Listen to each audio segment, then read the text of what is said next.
नमामि विष्णुं शिरसा चतुर्भुजं शान्ताकारं भुजगशयनं पद्मनाभं सुरेशं विश्वाधारं गगनसदृशं मेघवर्णं स्ववाङ्गं लक्ष्मीकान्तं कमलनयनं योगवृद्धानगम्यं वन्दे विष्णु भवभयहरं सर्वलोकैकनाथं प्रार्थनापूर्वकं नमस्कारः करोमि।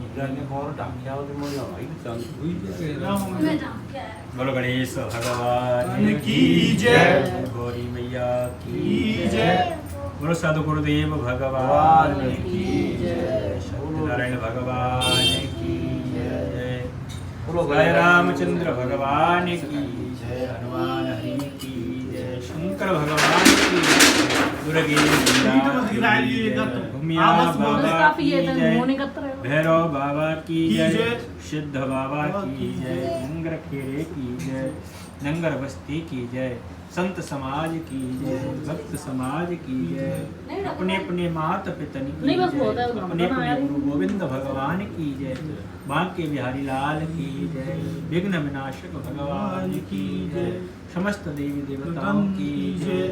जय श्री राधे, जय श्री राधे श्याम, नमः पार्वती पतये हर हर महादेव शंभो।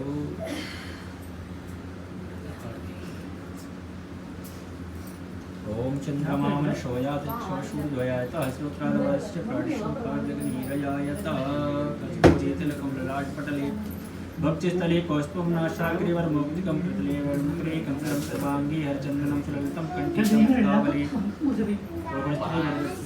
जय गोपाल चूड़ामणि। नहीं वो तो बता तू ये क्यों आ रहा है?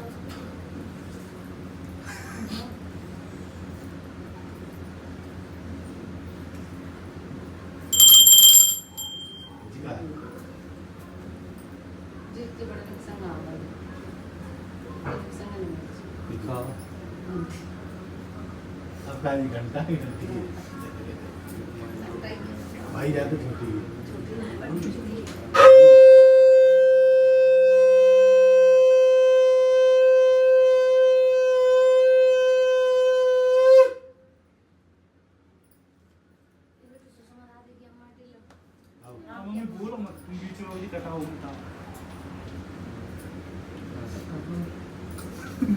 गुरुर्ब्रह्मा गुरुर्विष्णु गुरुर्देव महेश्वरा गुरुः साक्षात् परब्रह्म तस्मै श्री गुरुवे नमः।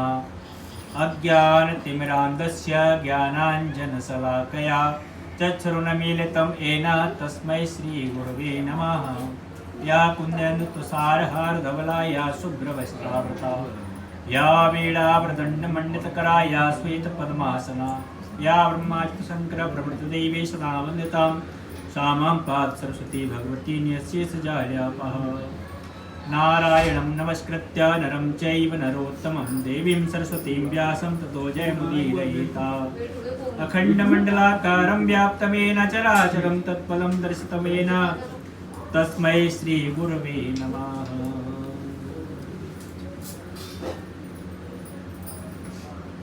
श्री कृष्ण गोविंद हरे मुरारी हे नाथ नारायण वासुदेवा।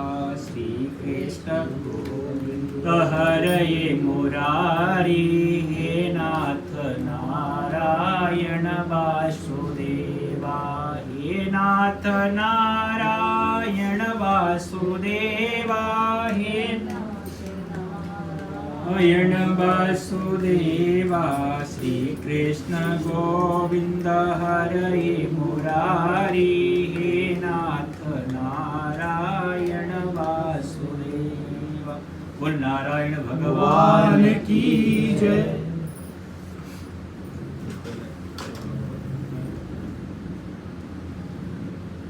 ओम शुक्लांबरधरं देवं शशिवर्णं चतुर्भुजं प्रसन्नवदनं ध्यायेत् सर्वविघ्नोपशान्तये। ओम आदित्या विश्वरुद्रा विश्वे देवा वरदगणात्मकं ते प्रियक्षन्तो धर्मकामार्थसिद्धये। ओम स्वस्ति न इंद्रो स्वस्ति नस्तारक्षो स्वस्ति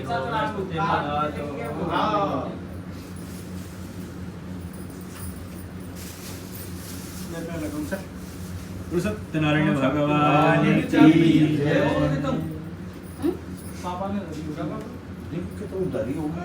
मैं कल आँख लगा ले राम की मम्मी है काली, उनकी तबीयत खराब है। राम की मम्मी काली वो आ नहीं रही। दादी दादी मम्मी सब दादी है नहीं। श्री सत्यनारायण व्रत कथायां प्रथम अध्यायः।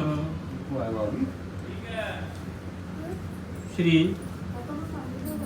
व्यासोवाचः। श्री व्यास जी महाराज बोले, एक बार नेमिषारण्य तीर्थ की पावन भूमि पर सौनकादिक 88,000 ऋषि एकत्रित होकर के आपस में विचार करने लगे कि आगे कलयुग आएगा, कलयुग का पदार्पण होगा और कलयुग में मनुष्य अनेकों प्रकार के दुखों से दुखी रहेंगे, इसलिए उनके दुखों को दूर करने का कोई उपाय विचार करें।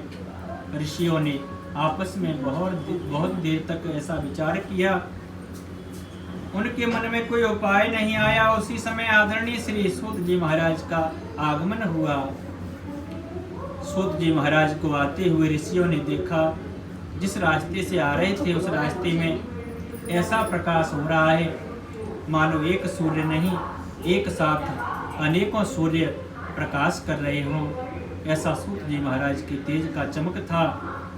अब तो देखा, ऋषियों ने खड़े हो गए। ऋषि उनका स्वागत किया, सत्कार किया, वंदन अभिनंदन किया।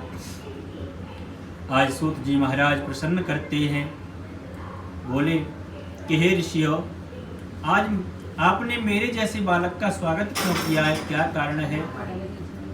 मेरी तो उम्र मात्र 16 वर्ष की है, आप तो मुझसे उम्र में बहुत बड़े हो। किसी ने 10,000 वर्ष की तपस्या की है, किसी ने 5,000 वर्ष की तपस्या की है, मेरी उम्र तो मात्र 16 वर्ष की है।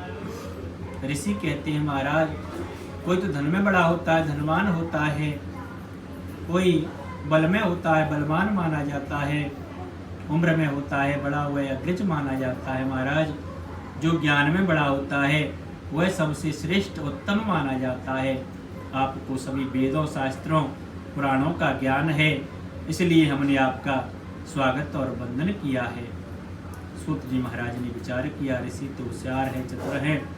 अब तो ऋषियों ने उनके लिए ऊंचा सिंहासन बनाया।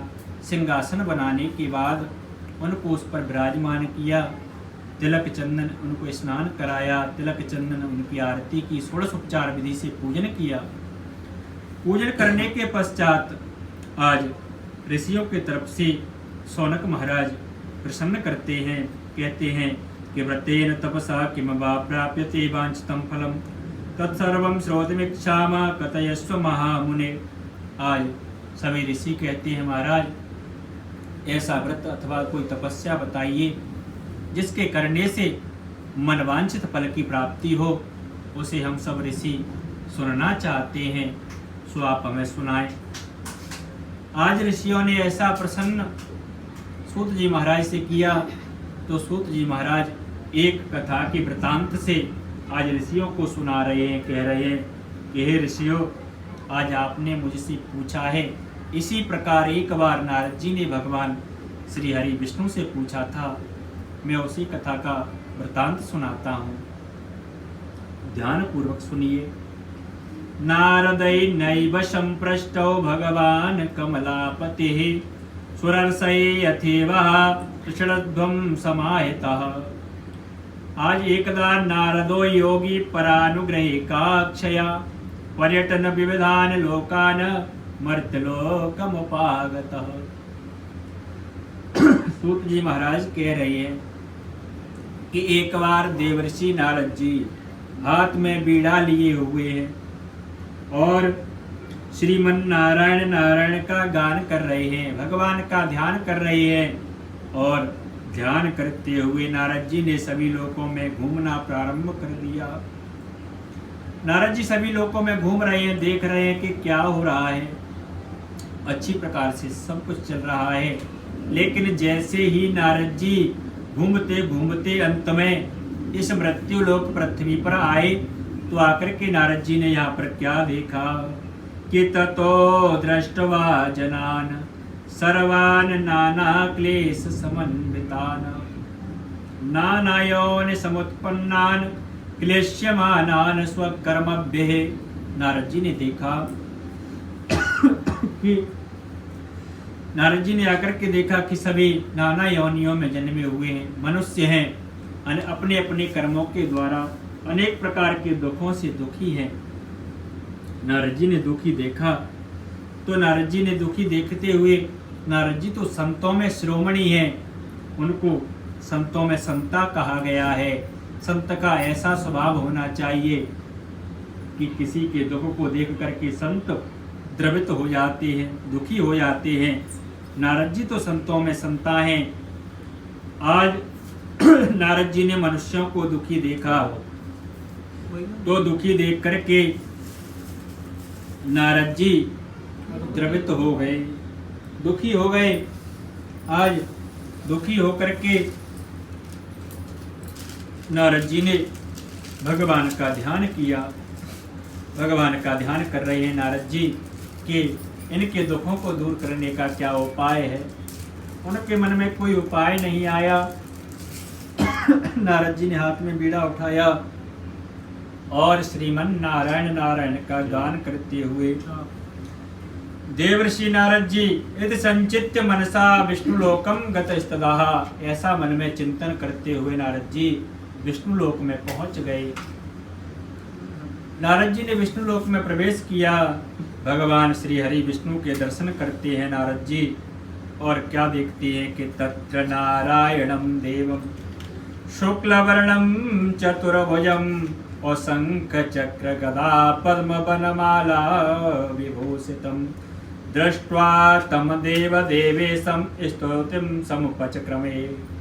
आज नारद जी ने भगवान नारायण के दर्शन किए, नारायण भगवान के दर्शन किए, भगवान का स्वरूप देखा। चतुर्भुज रूप है, शुक्ल वर्ण है, चारों भुजाओं में शंख है, चक्र है, गदा है, पद्म है। भगवान वनमाला से शोभायमान हो रहे हैं। इस प्रकार देख करके नारद जी भगवान की प्रार्थना करते हैं, कहते हैं नमो बावन सातीत रूपाय अनंत सत्तये आदि मध्यांत हीनाय निर्गुणाय गुणात्मने सर्वेशामादि भूताय भक्तानामार्तिनाशिने और श्रुत्वा स्तोत्रम ततो विष्णुर्नारदं प्रत्यभासतः। नारद जी कह रहे प्रभु, ना तो आपका आदि है, ना मध्य है, ना अंत है। आप तो निर्गुण स्वरूप परमात्मा हो, भक्तों के दुखों को हरने वाले परमात्मा हो, अनंत शक्ति संपन्न हो। मैं आपको प्रणाम करता हूँ।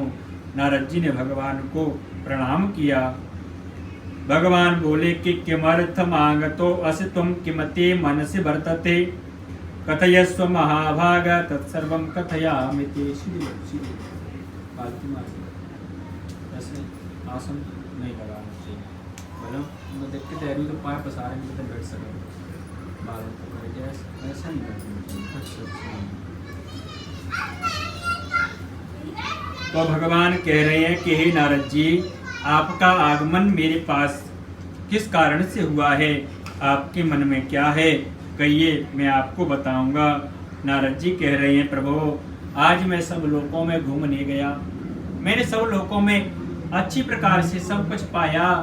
जैसे ही मैं अंत में मृत्यु लोक पृथ्वी पर पहुंचा, वहां जाकर के मैंने देखा कि मर्त्यलोके जना सर्वे नाना क्लेश समन्विताः नाना योनि समुत्पन्ना पच्यन्ते पाप कर्मभ्यः। नारद जी कह रहे प्रभु, मैंने सभी लोगों को वहाँ पर नाना प्रकार के दुखों से, क्लेशों से दुखी देखा है। और तत्कथम समयेनाथ लघुपायेन तद्वद श्रोतमिच्छामि तत्सर्वं कृपास्ते यदते मयि। नारद जी कहते हैं प्रभु, ऐसा कोई छोटे से छोटा उपाय बताइए जिसके करने से मनुष्यों के दुख दूर हों ऐसी आपकी मेरे ऊपर कृपा हो तो आप मुझे बताएं। भगवान बोले कि साधु पृष्ठम त्वया वत्स लोकानुग्रहे काक्षया यत् कृत्वा मुच्येत मोहात् तृषणस्व वदामि ते। भगवान कह रहे हैं, हे नारद, साधु पृष्ठम त्वया वत्स लोकानुग्रहे काक्षया। नारद जी कहते हैं, हे भगवान बोले, हे नारद, मनुष्य तो केवल अपनी भलाई के लिए, अपने अकेले के लिए प्रसन्न पूछता है, कहता है महाराज मेरा भला कैसे होगा मुझे बताइए। नारद जी, तुमने अपने लिए नहीं, तुमने तो संसार के कल्याण की कामना से प्रसन्न किया है। व्रतमस्ति महत पुण्यम स्वर्गे मर्ते च दुर्लभम त्वं स्नेहान मया वत्स प्रकाश कृते अधुना। भगवान कह रहे हैं, नारद, तुम्हारे इस स्नेह के कारण, प्रेम के कारण मैं आपको ऐसा व्रत बताता हूँ जो कि स्वर्ग और मृत्युलोक दोनों में दुर्लभ है। महान पुण्य को देने वाला भगवान सत्यनारायण का व्रत है। कृत्वा सद्य सुखम भुक्त्वा परत्र मोक्षमाप्नुयातः। भगवान बोले, हे नारद, इस व्रत को जो कोई भी मनुष्य करता है उस वह मनुष्य यहाँ पर सभी सुख को भोगता है और सुख को भोगने के बाद परलोक में भी मोक्ष को प्राप्त करता है। आज नारद जी ने भगवान के वचन सुने तो नारद जी कह रहे हैं कि प्रभो किम फलम किम विधानम च कृतम कैनेव तद्व्रतम तत्सर्वं विस्तराद ब्रह्म कदा कार्यम व्रतम। प्रभो, नारद जी कहते, प्रभो, इस व्रत का फल क्या है, क्या विधान है, कब इस व्रत को करना चाहिए, मैं विस्तार पूर्वक सुनना चाहता हूँ। भगवान कह रहे हैं, नारद, दुख शोकादि समनम धन धान्य प्रवर्धनम। यह व्रत ऐसा है जो दुख और शोक को दूर करने वाला होता है, धन धान्य की वृद्धि करने वाला व्रत है। सौभाग्य संतति करम सर्वत्र विजय प्रदम। सौभाग्य और संतान को प्रदान कराने वाला, सब जगह विजय प्रदान कराने वाला। यस्मिन कस्मिन दिने मर्त्यो भक्ति श्रद्धा समन्विता। भगवान कह रहे हैं, देवर्षि नारद जी, इस व्रत में कोई बंधन नहीं है। ऐसा नहीं है कि अच्छा वार हो, अच्छी तिथि हो, अच्छा नक्षत्र हो तब व्रत को करना चाहिए। यस्मिन कस्मिन दिने मृत्यो भक्ति श्रद्धा समन्विता। जिस दिन आपकी श्रद्धा भक्ति हो उसी दिन भगवान सत्यनारायण का व्रत करना चाहिए। सत्यनारायणं देवं यजच्चैव निशामुखे ब्राह्मणेर बान्धवेश्च सहितो धर्म तत्परः। भगवान सत्यनारायण का व्रत शाम की बेला में परिवार के सहित ब्राह्मणों के साथ मिलकर के भगवान का व्रत करना चाहिए। नैवेद्यम भक्ति तौ दद्यात्